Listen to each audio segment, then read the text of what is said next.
Today we're going to have a look at some of my favorite tracks by one of my favorite groups, and that is Tortoise, Chicago-based instrumentalists who, sure, they're credited with kind of inventing the post-rock genre, but there's a lot more than that. Honestly, it's jazz fusion, prog rock, dub, krautrock. It's cool stuff. You know, when I do these videos and I transcribe a song, I like to dissect it track by track to really see what's going on. What's bumping into what?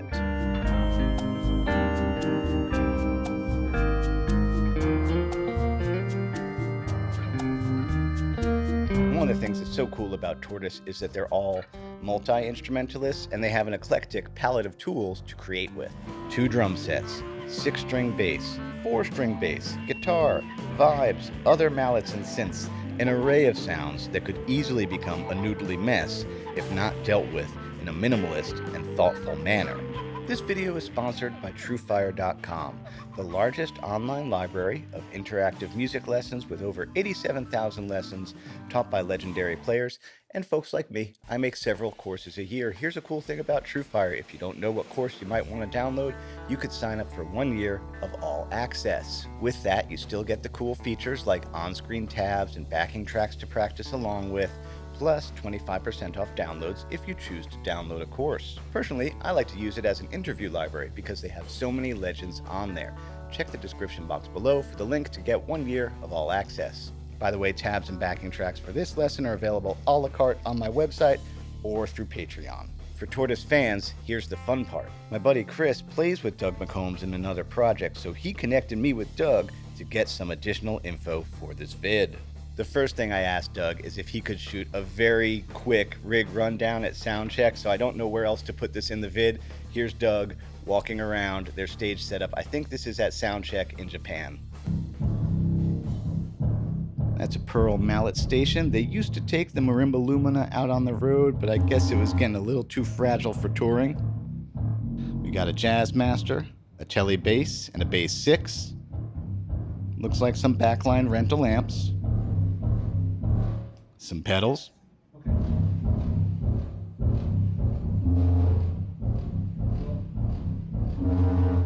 Drum set. Working. All right. And then another drum set. Some MIDI controllers. Some more pedals. Is that a vocoder or a sampler? I don't know. Synth stuff is outside of my wheelhouse. More pedals.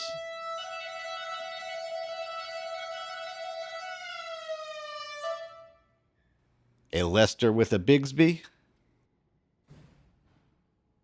a Roland Cube, more keys and pedals,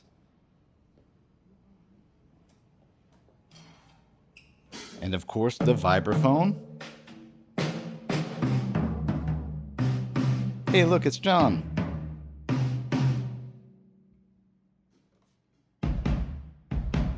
All right, we just saw the gear. Now who are the players? Tortoise has mostly had the same lineup the entire time. You got John Herndon,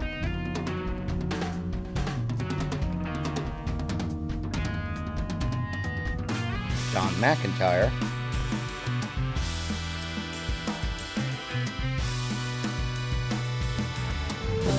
Dan Bitney,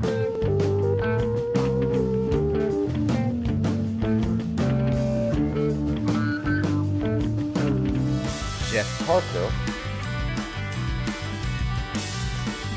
James Elkington is filling in on the current tour, Douglas McCombs,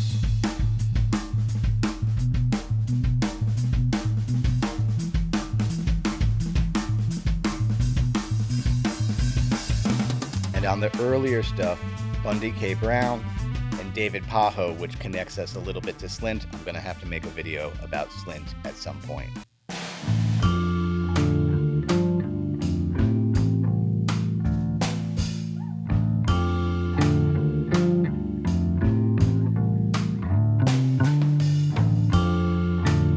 One of the things that Tortoise does that's so interesting is that they will have interlocking melodic themes played on bass guitars, be it a 4-string bass and a bass 6, or, as is the case on the first record,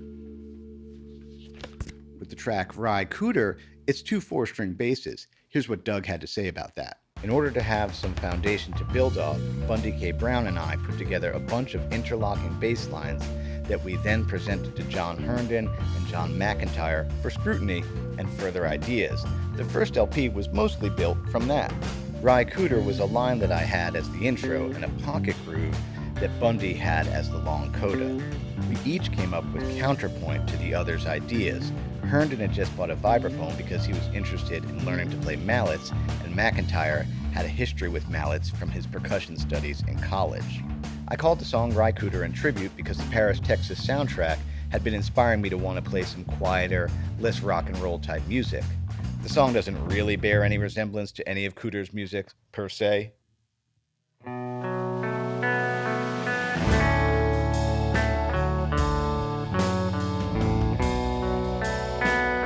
Another thing to note about Tortoise is that those fellas have a lot of chops, but they don't hit you over the head with it.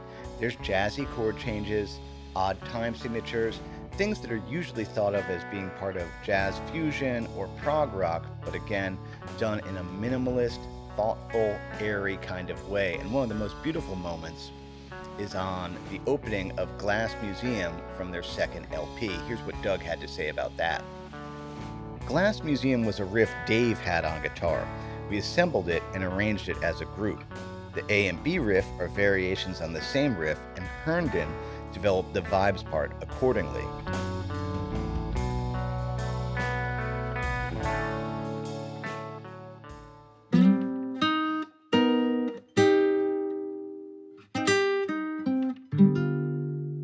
Another cool thing about Tortoise is sure, there's repetitive, groovy, dub type stuff or electronic stuff, but there's also really gorgeous through composed pieces, as in they go from section to section, taking the listener through a story. Like on the third LP's, let me get that straight, there we go, I Set My Face to the Hillside. Here's what Doug had to say about that one.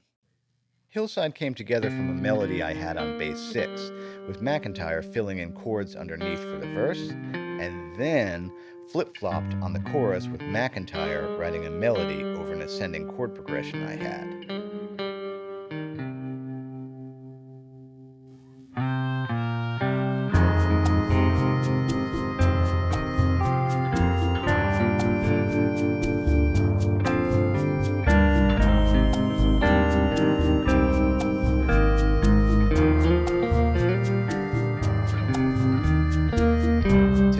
Highlighted tracks from the first 3 LPs. They have 5 more and they're all good. One thing you can rely on with those guys is that they will continue to challenge themselves and their fans and keep finding new sounds. Now, I haven't gone into like the electronic wizardry with Tortoise because it's a little bit outside of my wheelhouse as a guitar teacher. So I invite somebody who does, an electronic music channel to do this with Tortoise because it's similarly innovative stuff with the tape splicing and editing and, bit crushing and all those things that they do as well. But speaking of guitar, let's learn some stuff. By the way, here's what I'm using today to cop the sounds as best I can. A Squier Bass 6 borrowed from my buddy FJ. Thanks, FJ. 90s crafted in Japan jazz bass, a gift from my older brother. 1966 Fender Mustang with Tom Brantley pickups, also a gift from my brother. And my first guitar, my uncle's 1962 Goya. For my amp today, I have the new Dusky Proxima A, which is like a dual 6v6 version of his D2O with some other interesting features. Sounds good for guitar or bass. Going into a Coffee Cabs 1x10, and that's a Beyer M160 ribbon mic on it. Here's the 4-string bass stuff that's on Rye Cooder. So we have the opening thing, which is this cool, again, letting the notes ring out. It's D, it's still D blues. Let's see. So again, I'm picking kind of close to this pickup. Yeah, I think I'd be back here. I'm not sure if Doug was using jazz bass on that. Probably not. I don't know, it is pretty bright though.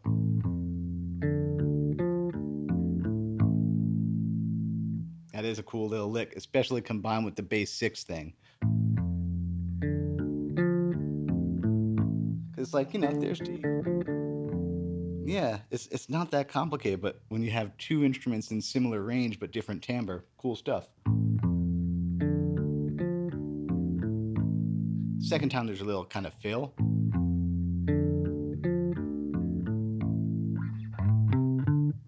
blues fill.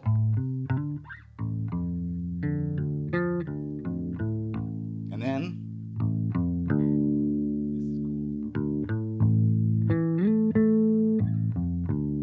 and then the kind of, I mean, yes, I've loved this groove ever since I heard it.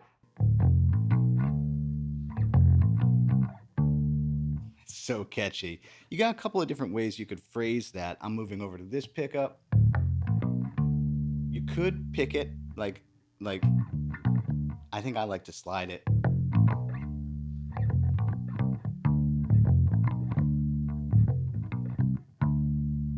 Any way you want to do that. There it is. Again, oh yeah, I am drop D.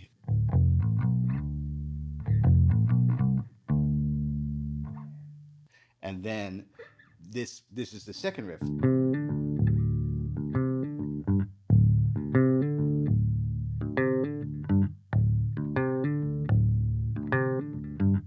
Yeah, super dub kind of thing to do. You know, it's all D drones really. That's fun. There is a second 4-string bass in Cooder. Yep, it's drop D tuning. Don't know who's doing this one, but the part is.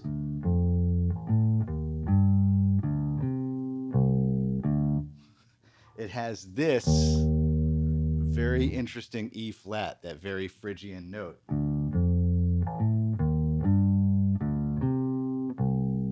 Like, that's funky.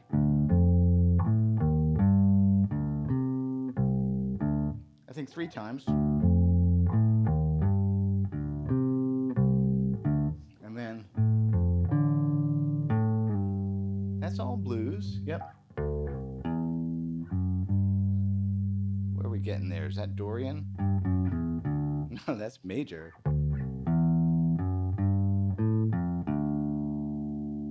Yeah, trippy. It's possible that one of the basses is played with a pick, because when it comes around, one of them has this kind of sound.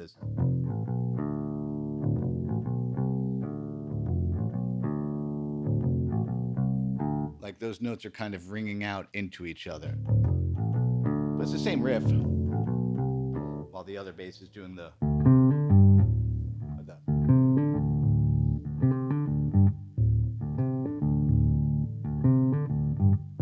cool. Glass Museum is really tricky. The timing and the amount of time it stays on each chord is like, it's a bar of 5/4, then 3/4, then 5/4, then 3/4, then 4/4, then 3/4. Okay, well anyway, look. D major 7. And then this B minor thing, that was a bar of 3/4, comes around again. And now the B minor lick, which is 3/4, is now, because now we have this C sharp thing to the B minor thing, the D major thing, the alternate B minor thing, C sharp thing, the alternate B minor thing, C sharp thing, and then the first B minor thing. Because the rule is, if he's going to the, then he's going to do this thing first, because that lets him land on that. But if he's going back to the D major 7, then it's the.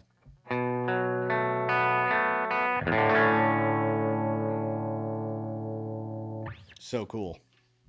The nylon string at the beginning that Jeff Parker plays, here's the deal.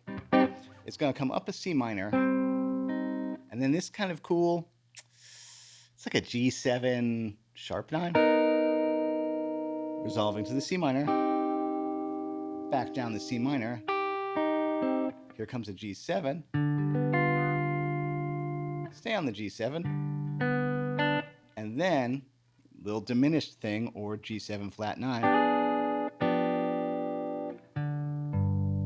still G7, still G7. that's another kind of C minor. So the nylon string first played the theme, and then the bass 6 plays the theme. What's it do? How's it go on this?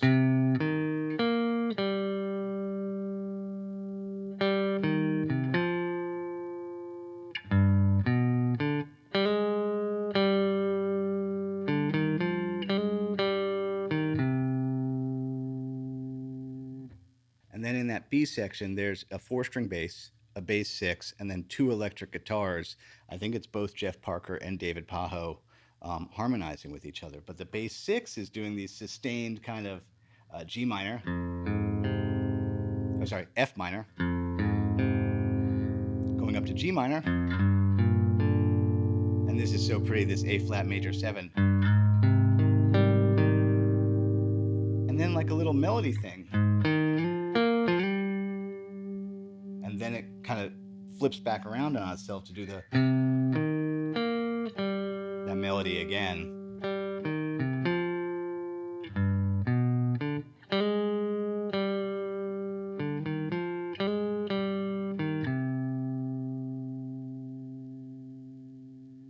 So in the B section, Doug is playing the bass 6. We're not sure who played the 4-string bass, but then according to Doug, it's both David and Jeff kind of doing some guitar harmonies in that B section. So there's the first part. That's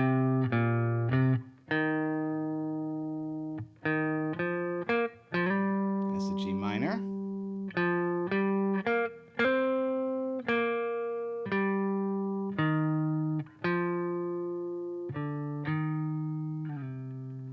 But then there's another part on top of that.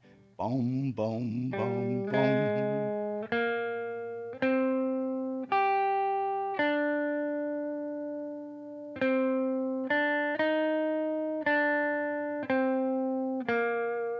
And that's just harmonize the third higher. Hold on, can I put those two together? Maybe.